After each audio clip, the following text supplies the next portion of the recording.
So, Coach Michael, last time you and I had a conversation, we had talked a bit about your story and how you became who you are. And one of the things that I was hoping you would expound on a little bit was just the concept of your coach's coach. So for me, obviously you being my coach, I think it's important when you're shopping around or when people are looking for a coach or a programmer or someone like that is like, well, who taught who taught you? So who did you learn from? I'm very happy to direct people towards you because you've meant so much to me in my development. So, but then like who taught you? So hopefully you could expound on that a little bit to start with. Oh, gladly. So I had I have still three significant coaches. The first one was Uri Hirsch. He was my, sorry, he was my initial coach when I did kettlebell training and I first met kettlebells. Uri was basically the only one in Israel, ah, my apologies, who taught kettlebell. He went to America. Now, Israel is 10 years behind United States in like fitness and everything. So, trends are coming. So when Pavel made it big in America in 1990s, in early 2000s, kettlebell kind of creeped its way into Israel. It began a hype. So Uri went and did the RKC back then, and he brought it here. So when I came to Uri to learn, he was my first coach who gave me the path. And his gym is an old gym. His father owned a gym of like old school strengths, windmills and stuff. And so Uri is a martial artist. So he showed me the way, the path. He told me, listen, forget the exercises. Like, okay, don't chase the numbers, don't chase the size. Like, look at the deeper, like meaning of a movement, of a deeper practice, of how you interact with yourself via kettlebell. So this was like, it was the first thing that like really, and this is what I was searching for. I was searching like, for this sensei who won't show me the kicks, but will tell me about what's behind the kicks and for me to connect. So he was the first one who really, like connected the things. And I basically did the, basic, almost like RKC template, like, swings, get-ups, presses, and like the basic 6 kettlebell moves that you have, because we don't have much of those, okay? It's the basic human movements. The second one was my friend, Michael Lisichkin. Is like the crazy juggling dude now who like lies on broken glasses and everything. And like people who know him now, he went to the strongman training, bending stuff, like strong guy. But he began, like his story is very interesting. He began as a power lifter. And I've met him at Uri's certification. So it basically he was huge and he had an ass and legs of a powerlifter behind him. He was absolutely immobile, like he was, but not to extent that he's now. And he was super strong. So he the first one who went here in Israel with kettlebells like Ross trading. He was tossing them behind him and doing this crazy stuff until he stumbled upon Soviet guys, basically on kettlebell sport. And he like called me and said, listen, I found this amazing like stuff, like it's sport, it's endurance. And I said, like, no, like I'm not interested. And so he began to train under a Soviet coach, as like Russian coach, and he went for the first European championship. And it was like looking at him, like basically people look at us now and saying like, dude, why? Until he brought a workshop with his coach here. And when his coach came and I saw the workshop, and I was amazed of an elegancy of how easy, okay, how beautiful his coach executed the movement with the 32s. And his coach, an ex-powerlifter, like huge guy, you know, like massive Russian, like a small fridge, okay, like really, okay, rectangular shape basically. And like he did with his pinky fingers, he could lift a 32 and press it up.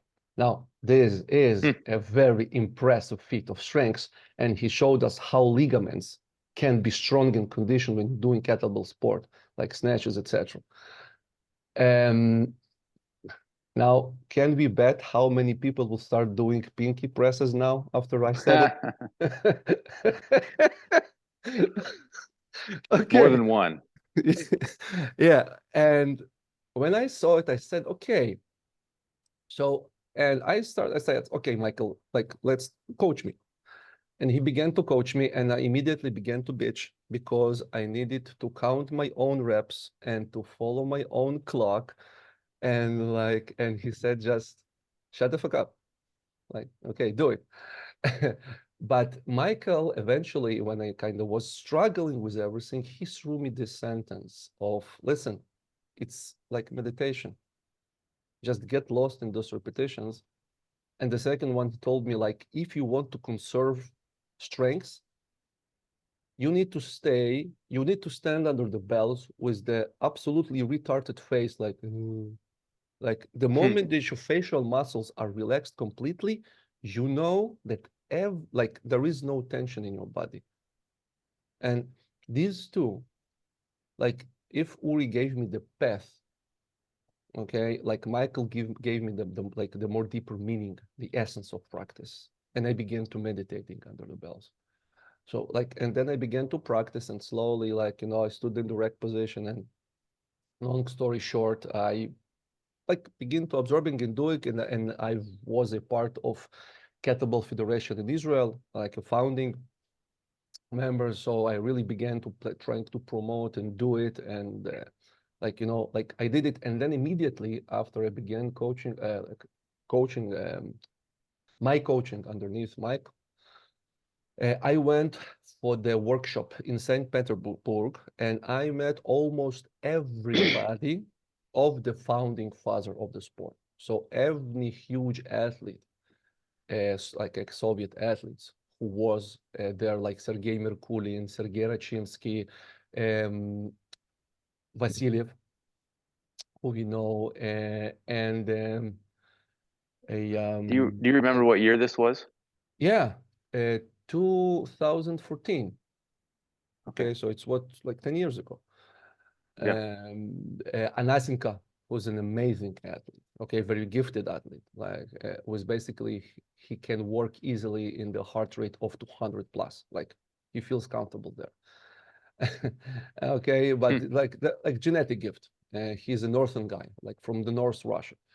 Um, and I studied under Khvastov, okay, like really people who, and they're hardworking people. So I was like directly coached by them, and I observed and I saw, and you see the mentality, okay? So basically it's not like the exercises are few, come on, globe snatches, swings, like what can you do? Bumps, jerks, that's it. Okay, like really no secret technique, it's a hard work, okay? They work like people who think, and this is what my third coach told me, like people who think that they do a lot of volume, you're not even coming close to what Russian like guys do. They're basically like, you know, obsessed, and they live there. I met Johnny Benitza. Like now, Johnny Benitza is an amazing guy because the dude, he's small. His body weight is 63 kilograms, and he is a pro kettlebell athlete.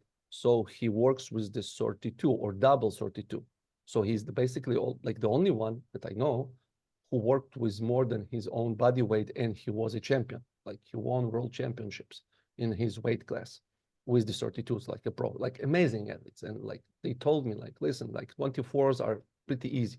32s are really like the bells where you need to work. Okay, 42, 24s, it's a little bit of conditioning and okay, and strength. Okay. And just for the reference, Rachinsky, when I was sitting to him, he told me, like, listen, we didn't had the weights. Like back in Soviet Union, we had 24 and 32. That's it. So you slowly began Right. by practicing them, And it was very simple. You want to win championship, you see what the previous year's record was, you take this tempo +1, and you work with this tempo. That's it. Like very simple. You just do work, rest, reps, until you're nailing this tempo and you win the championship. Like this is how we did it. Okay, like nothing. And uh, yeah, so basically Michael and I like saw this work ethic and everything, and the third one in my like current coach is Dmitry Davidic, who again was brought here to a seminar by Mikhail Lisichkin, and he gave me the mythology. So if the two gave me the meaning, the essence, and the path, Dmitry really taught me the tools of programming. Okay, he introduced me to the weekly program update. Okay, to this constant conversation and organic development of a program. Okay, so basically he taught me how to live, and he led me to my first world championship. Then it was another one for the marathon in France.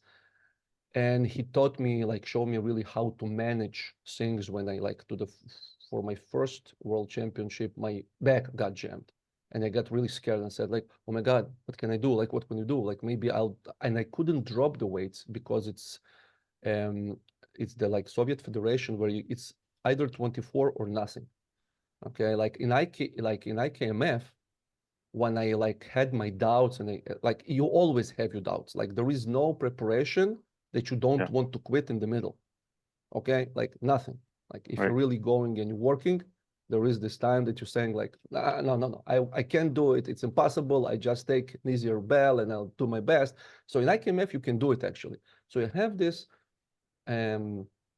confidence that cuts you some slack of saying like continue to do what you do, and if things get really bad you just take an easy bell and you know that you can do it, so you're relaxing.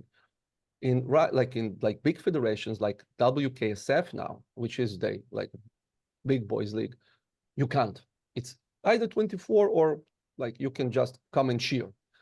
And it was scary, and the Vidic was the first one who told me and who showed me how by being, very human uh, and very,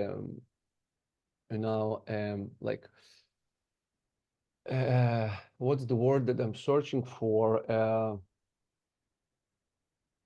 Um, Compassion.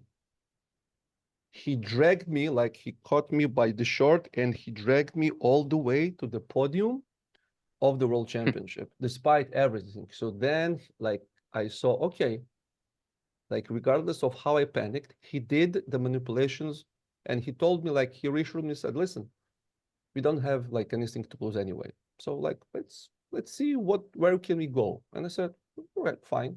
And eventually I understood that behind everything that I was crying for, like my back, I don't know, he was slowly prepping me up because this is what I asked. And as a coach, his obligation to drag me kicking and screaming to the end point, because this is what coaches do. And eventually I said, all right, so this is how it works. And eventually, regardless of how scary it seems, you're alive. It's fine. Okay, so this was like, so these are my like three coaches, and now I work with my fourth one. He's a friend. He began to do like to to practice kettlebells like almost with us in Israel. And he worked very closely with Anasenko on and many coaches on snatch. And snatch is not my favorite exercise. So I said, okay. And if you want to really grow, you usually reach people who you don't want to reach. Okay. So I reached him and said, listen, can you like help me? And said, yes. And like the whole new world of, like of exercises of a mythology, like have opened to me. And I'm like, going through something now, which is um, very nice. But again, like these are like now it's practical tools. Okay. After like the path and mythology was given. So like in a nutshell, this is the coaches who influenced me and still influence by this day.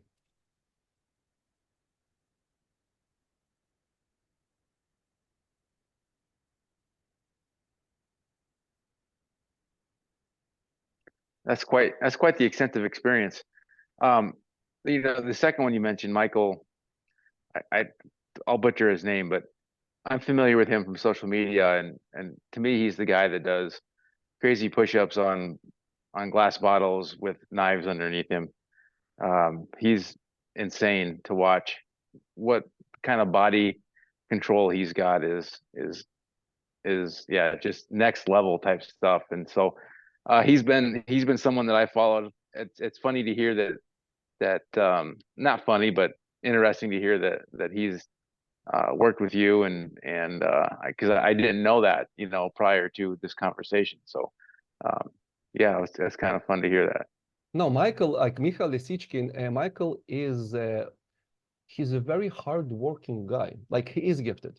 Okay, it's like undisputedly, like he have Yeah, some gifts, but and I know him like him intimately because we live in the same country and we talk, and behind like a vast knowledge of things. And he began as a bodybuilder, then a powerlifter with pretty decent numbers. And he's a small guy. Like he's not tall, he's pretty small. He's 64, sure. 63. He's a very hardworking, like, and works in the hospital, and he just, practices, it's practice, practice, practice, practice. And he's like going, he doesn't go around stuff. Okay, like this is like the things that I really love about him. And like he doesn't do like these, big preparations, like in the warm-up, people do half an hour of soft tissue massages and then 10 minutes of work. Okay, it doesn't work like this. So Michael goes pretty suicidal. Again, it's the character, but he goes like straightly deep into the essence of the practice to understand what the practice is all about.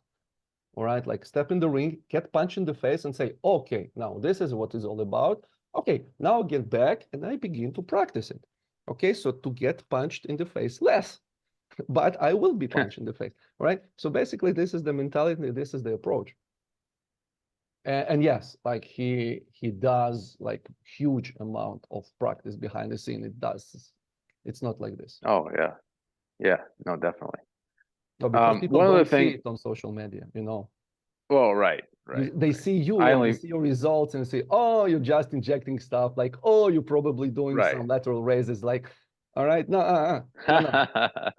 They see the immediate results, but they don't see what we do and what we suffer like behind the scenes.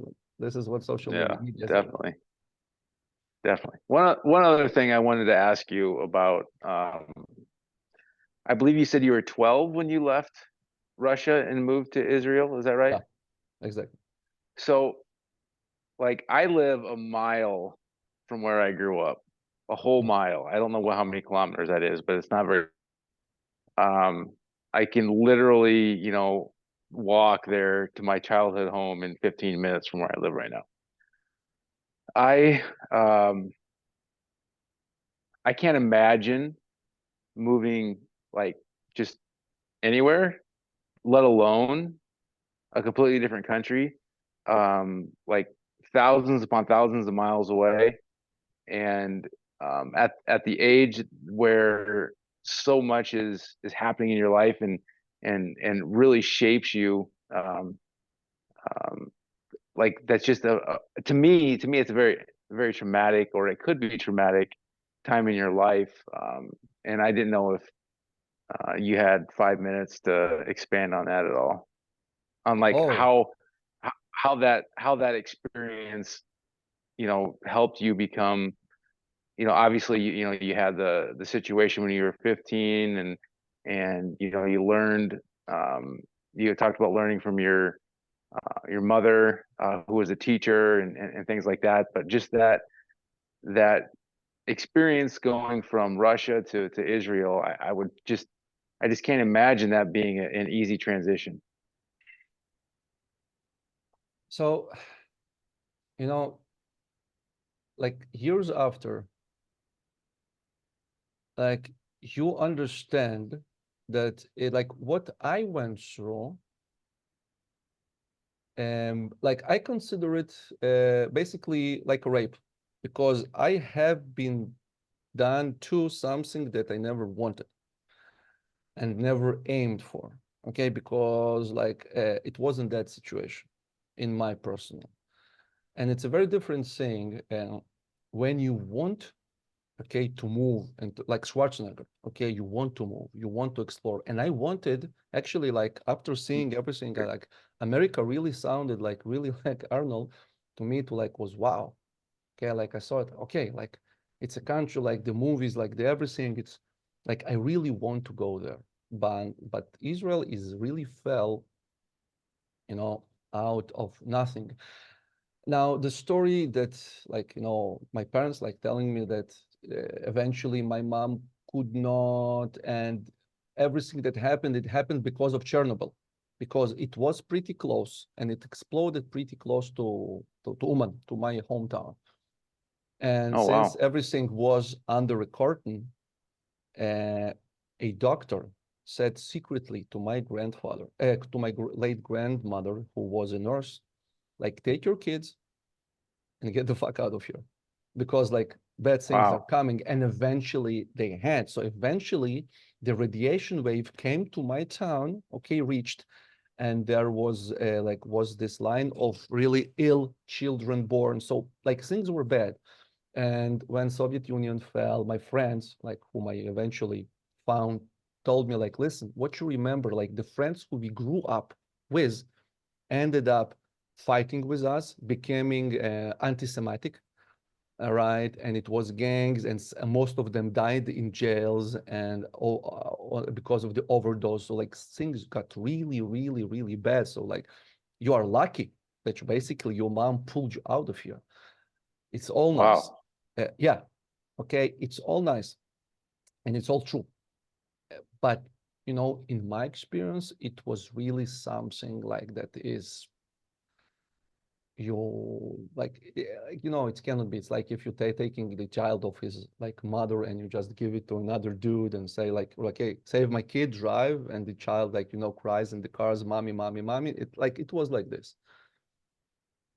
uh Now the funny thing is that when I went back to my hometown, when I landed in Ukraine, uh like I literally like got filled with tears because the wind and everything, like the soil, the ground, like I felt like that I'm home. Okay, it was really connected. But when I went to my hometown and I just walked the streets and I, you know, remembered, I went to my old building. I saw my old building. I saw like, you know, the porch and the fifth floor and everything, and I made around the memories. But this thing again, like I'm going back to the Atlantis theme. It wasn't the Soviet Union I left. It was the same town, the same geography, but the atmosphere, like it was different. And I went to my old friend's house and I met his mom and I met his friend and we sat and we drank. It was really nice, but like, you know, the oral town, you know, it wasn't there anymore. So like really something was the demolition, the construction of the Soviet Union, like things have changed. And I said, okay, like, but I like maybe I'll visit there again, but I really want, I prefer to remember it. Okay, so like in this Sure. context, everything like my mom did what any parent would do. He will take his kids and he will like, you know, save his kids. In my experience, it was really, you know, like uh, send me searching, like, you know, it's like rootless root. Okay, like plenty of this longing for, you know, like finding my home, finding my place, you know, this absolute unease.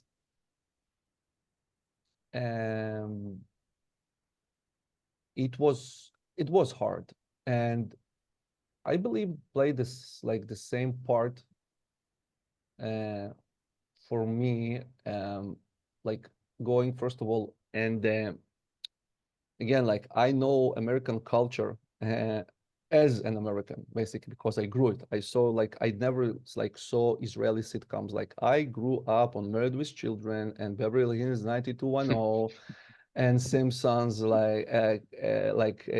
know, Two as a Couple, like every like major like American movies. Like this is what I watched, okay, and this is what I grew up on, and this is what I observed, and this is what I've read.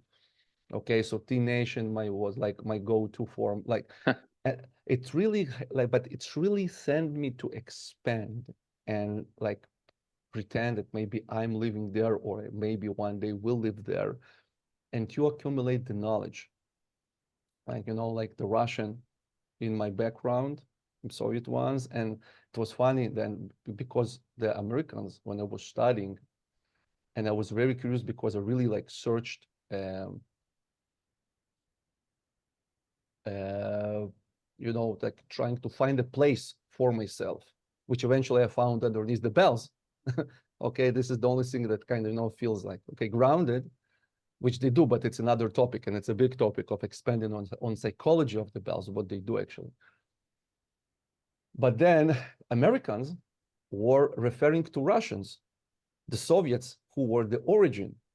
And I said, okay, like it's me.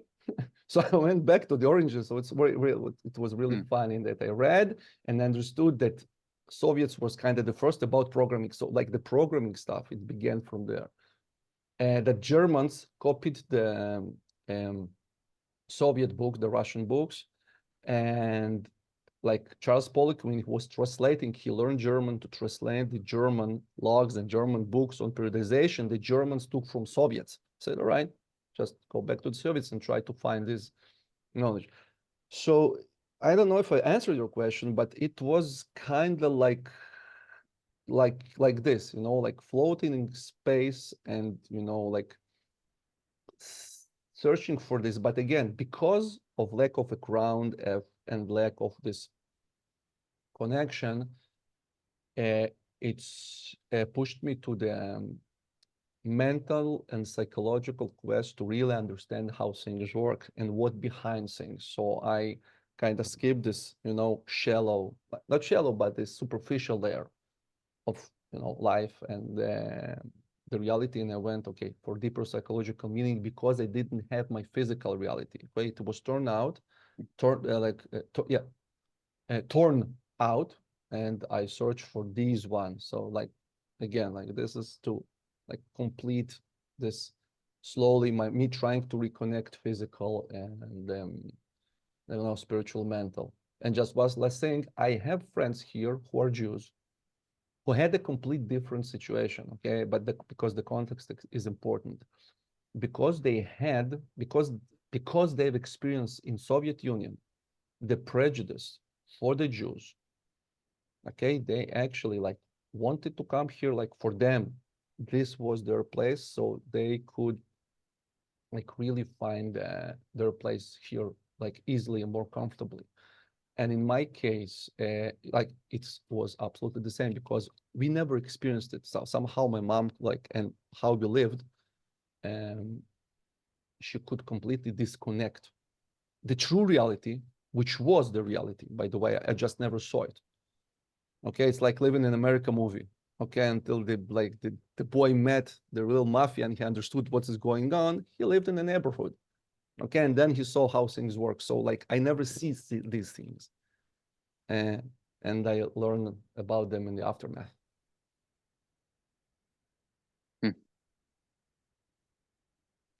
Well, thank you. I think for our listeners, we had talked, we wanted to introduce ourselves first, but we're going to get into the actual kettlebell stuff here and training. I think the next episode, is that right? Is that what our plan Exactly. is? Yeah. We're going to do. We've got some questions that we've received from a questionnaire we did, and just that we get frequently that we're going to start addressing, and eventually this is going to lead to some written material and video material, and we're going to expound. But for those that have followed along here the first 3-4 episodes, I really appreciate your time and getting to know us a little bit and who we are and why we feel passionate about going the direction we're going. So I want to thank Coach Michael. I'm here because of him, and it's fun to kind of hear his background a little bit because, as I've stated, I talk about myself all the time, and so it's good to hear other people that have influenced me, and so again, I appreciate that, and I guess that's it for this episode, and we get into the real stuff very soon. Yeah, exactly. From next episode, it's Awesome. only deconstructions of kettlebell questions, programming, and like the juicy stuff. We're going to the juicy stuff. The juicy stuff. That's right. Okay, thank you Thanks, very Coach. much, people, and we'll see ya. We'll talk soon.